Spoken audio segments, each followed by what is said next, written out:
Shalom Bapak Ibu Saudara yang terkasih dalam Tuhan Yesus Kristus. Salam sehat untuk kita sekalian.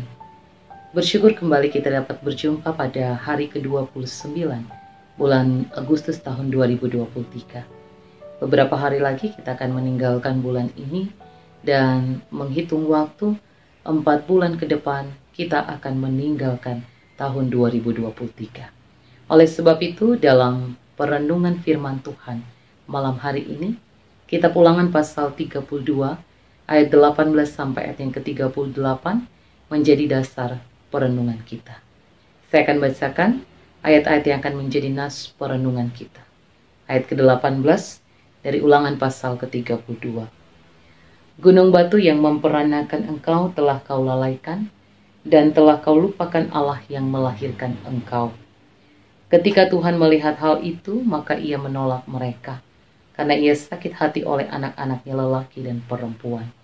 Ia berfirman, aku hendak menyembunyikan wajahku terhadap mereka, dan melihat bagaimana kesudahan mereka, sebab mereka itu suatu angkatan yang bengkok, anak-anak yang tidak mempunyai kesetiaan.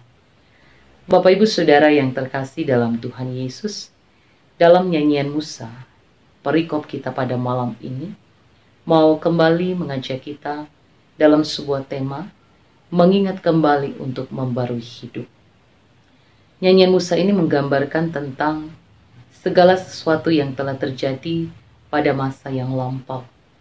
Dan itu berarti mengajak kita kembali untuk mengingat, bukan hanya sekedar mengenang segala sesuatu yang telah kita alami, teristimewa, hal-hal yang telah kita perbuat dan lakukan, baik terhadap Tuhan ataupun terhadap orang-orang yang ada di sekitar kita.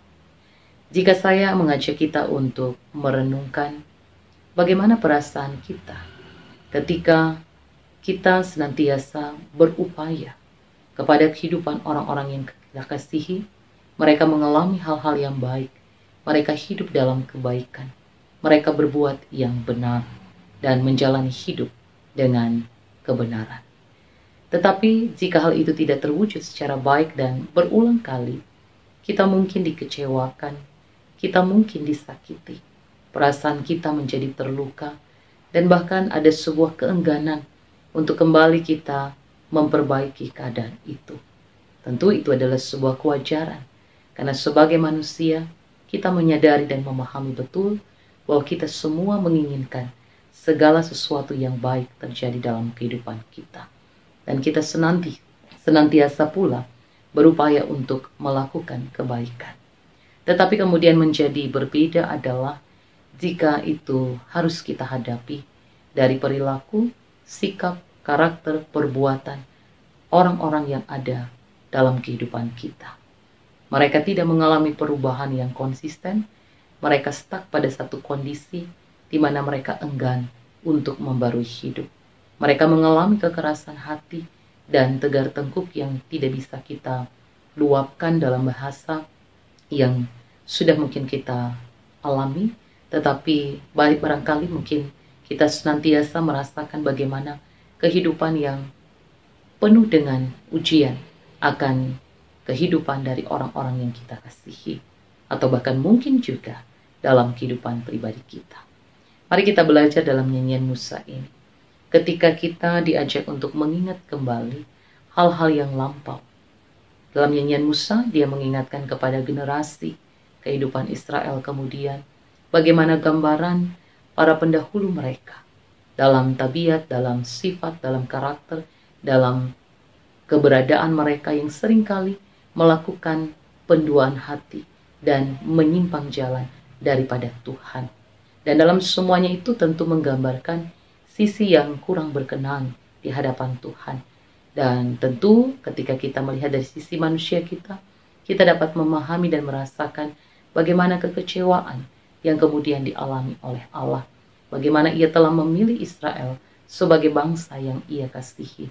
Tetapi mereka berbuat serong dan berlaku yang tidak benar di hadapannya.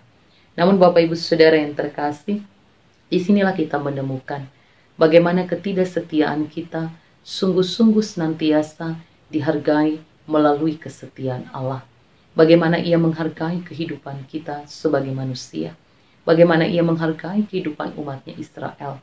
Meskipun ia menyatakan bagaimana kekecewaan terhadap ketidaksetiaan umatnya, tetapi ia tetap menyatakan bahwa pada waktunya mereka yang sungguh-sungguh berbalik daripada jalannya, yang telah membuat bagaimana kekecewaan, kemarahan, dan perasaannya betul-betul terluka, tetapi ia kemudian juga yang akan menyembuhkan dan memulihkan kehidupan mereka. Oleh sebab itu Bapak Ibu Saudara, kita menemukan gambaran Allah yang kita imani adalah Allah yang setia, Allah yang sungguh-sungguh mengasihi kehidupan kita. Maka mari dalam perjalanan waktu kehidupan yang masih kita alami, kita tidak hanya melalui ritme, alur waktu yang ada, tetapi kita memahami ini merupakan kesempatan untuk senantiasa mengingat kembali untuk membaharui hidup kita. Adakah hal-hal dari kehidupan kita yang mungkin kita sadari masih mengecewakan Tuhan?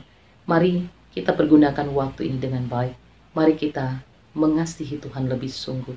Mari kita tetap setia lebih mendalam, sehingga apa yang kita hadapi betul-betul hanya untuk memuliakan Tuhan. Kita tidak dapat mengubah kehidupan masa lalu, tetapi kita masih diberikan kesempatan masa kini untuk membarui hidup. Namun, dalam apa yang kita lakukan pada masa kini pun menentukan bagaimana masa depan kita kelak. Maka biarlah kesetiaan Allah kita nyatakan dengan kesetiaan kita yang semakin lebih sungguh-sungguh. Tuhan Yesus memberkati dan menolong kita. Amin. Mari kita berdoa. Allah Bapa di sorga, karuniakanlah hikmat dan Roh Kudus-Mu di dalam kehidupan kami, agar kami tetap tertuntun mata hati dan kehidupan kami, baik melalui tutur, laku, dan tindak, untuk mewujudkan kesetiaan hidup yang sesuai dengan Allah kehendaki. Berkati semua kami, berkati kehidupan, doa, harapan, pergumulan. Berkati setiap waktu dan kesempatan yang kami masuki dan kami lalui ke depan. Hanya di dalam dan oleh kuasa Tuhan Yesus kami mengucap syukur, berserah, memohon berkat daripada-Mu. Amin.